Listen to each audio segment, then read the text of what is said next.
All right, so we're back. And tonight we're going to be breaking down Manchester United's 2-0 win against FCSB in the Europa League. Yep. And we've got three sources here to help us with that. Match reports from Sky Sports and the Manchester United website, and a live blog from The Independent. So we're not just looking at, what happened, but what it means for the team going forward. Exactly. Yeah, we're going to be looking at the tactics, seeing what worked, and looking at some of those standout players. Okay. Really understanding why this win matters. Now, it sounds like Man-U dominated the game, but the scoreline wasn't exactly a blowout. Yeah. Did they struggle to get things going in the first half? Yeah, actually, the first real chance went to SCSB. Oh. The Independent's live blog mentions Popescu nearly scoring from a free kick early on. Shows us that FCSB wasn't just going to roll over.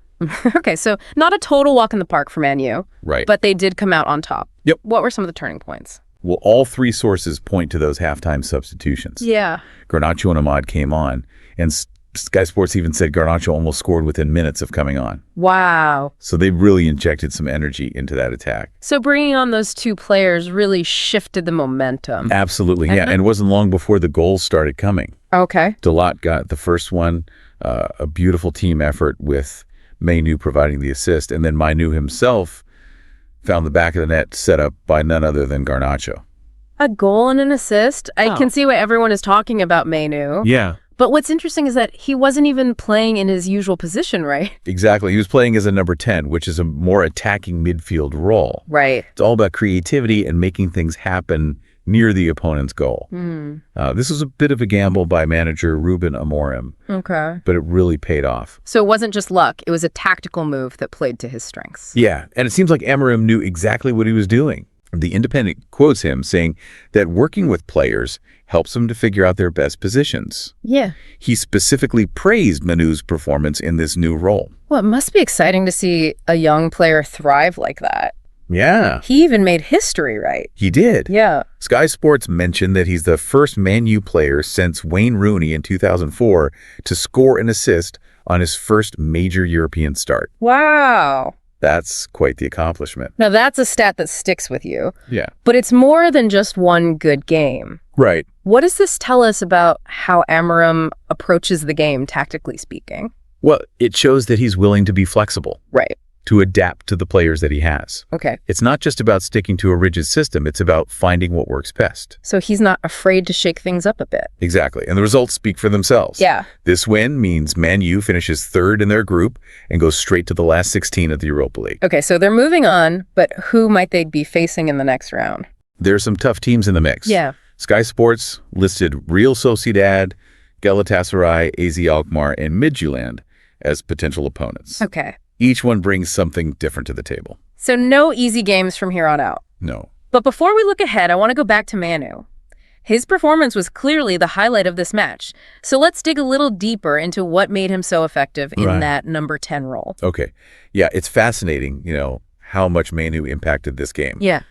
The Manchester United website even dubbed him the star boy of the match. Wow. And said fans gave him a banner in the away end. Wow, a banner. That's serious fan love right there. Yeah. But let's get into the specifics of his performance. What made him so effective in that number 10 role? Well, the number 10 position is all about connecting the midfield and the attack. Right. Requires vision passing ability and a knack for finding space in dangerous areas. Okay. And Sky Sports pointed out that Mainoo had the most touches in the opposition box of any United player. So he wasn't just hanging back. He was getting involved right in the thick of things. Absolutely. And his passing was on point, too. Yep. Okay. Sky Sports reported that he completed nearly all of his passes. That kind of accuracy is crucial for keeping possession and building attacks. So we're seeing creativity, precision, and a willingness to get into the danger zone. No wonder Amorim was singing his praises. Right. The Independent quoted Amorim saying that playing Mainoo as a number 10 really unlocked his potential. Yeah. And he specifically mentioned Mainoo's skill with small connections near the box. Okay. Meaning quick, sharp passes that can unlock a defense. So it's one thing to have talent, but to see a young player combine that with tactical awareness and composure, that's something special. Yeah, I think what's really exciting is that we're seeing Mainoo's versatility. Right. He's traditionally a midfielder, but thriving in this more advanced role suggests he could be a real game changer in different situations. This could be a turning point in his career, right? I mean, we're talking about a 19-year-old drawing comparisons to Wayne Rooney. It's still early days, of course. Right. But the potential is definitely there. Okay. And this performance has put him on everyone's radar. Okay, so Mainoo is definitely the player of the match. But let's zoom out and look at what this means for Manchester United's overall chances in the Europa League. Well, this win solidifies their position as one of the favorites. Remember, the Independent highlighted that they're the only team unbeaten in both the Champions League and Europa League group stages. Yeah, that's not just luck. That speaks to consistency and an ability to perform against different opponents. Right, and let's not forget Amarim's influence. Yeah. He's a manager who knows how to win trophies, and he's clearly building something special at Manchester United. It seems like he has a knack for getting the best out of his players, and he's not afraid to experiment tactically that could be a major advantage in a knockout tournament like the Europa League. Precisely. They've shown they can control games, create chances, and grind out results. Yeah. It's not always pretty, Right. but they're getting the job done. And with the talent and tactical flexibility they've displayed, they're going to be a tough team to beat. But speaking of tough teams, who are some of the potential opponents Manchester United could face in the next round? We know from Sky Sports that the possibilities include Real Sociedad, Galatasaray, AZ Alkmaar, and Midtjylland.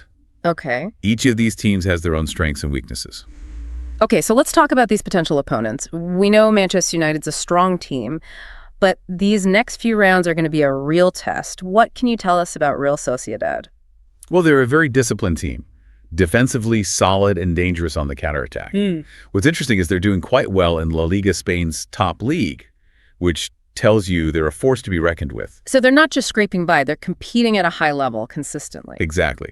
They might not have the biggest names or flashiest style, but they're a cohesive unit that can really frustrate opponents. Okay, so Real Sociedad, one to watch out for. What about Galatasaray? Yeah. I know they're a big club with a lot of history in European competitions. Oh, absolutely. Galatasaray is known for its passionate fans and the intimidating atmosphere they create at their home stadium in Istanbul. Right. They've got a knack for raising their game on those big European nights. So it's not just about the players on the pitch, it's about the whole experience of playing against Galatasaray. Right. It can be quite a challenge. And tactically, they're a threat on the counterattack. Okay. They've got some quick, skillful players who can punish you if you give them space. Got it. So we've got disciplined defense from Real Sociedad, dangerous counterattacks from Galatasaray. What about AZ Alkmaar? What kind of challenge do they present? AZ is a team that's been flying a bit under the radar, but they're playing some really attractive attacking football. They've got a lot of young talent, and they're not afraid to go forward. So they're a bit more of a wild card, maybe a team that some might underestimate. Possibly, but they've earned their place in the last 16, and they have the potential to cause an upset in Talkfen. Manchester United can't afford to take them lightly. And last but not least, we have Midtjylland. What can you tell us about them? Midtjylland is a very interesting team. They're known for their data-driven approach and their focus on developing young players. Okay. They're very well organized and have a clear tactical identity. So they're not just throwing things at the wall and seeing what sticks. They've got a plan. Yes, they're very methodical in their approach. Yeah. They might not be the most well-known team, but they're definitely not going to be an easy opponent. It sounds like no matter who Manchester United draws, it's going to be a tough match. Yeah. But as we've discussed, they've got a lot going for them too. Right. They've got a manager who's willing to adapt a team that's playing with confidence, and young players like Mainoo who are stepping up. Exactly. And they've shown they can handle different styles of play. Right. They've been tested in both the Champions League and the Europa League. Right. And they've come out on top. This is a team that's growing and evolving with every match. Well, this has been a fascinating deep dive into Manchester United's journey so far. We've seen tactical flexibility, emerging stars, and a team that's starting to believe they can go all the way. It's certainly shaping up to be an exciting finish to the Europa League season. And remember, no matter what happens in the next round, Manchester United has already proven that they're a team to be reckoned with.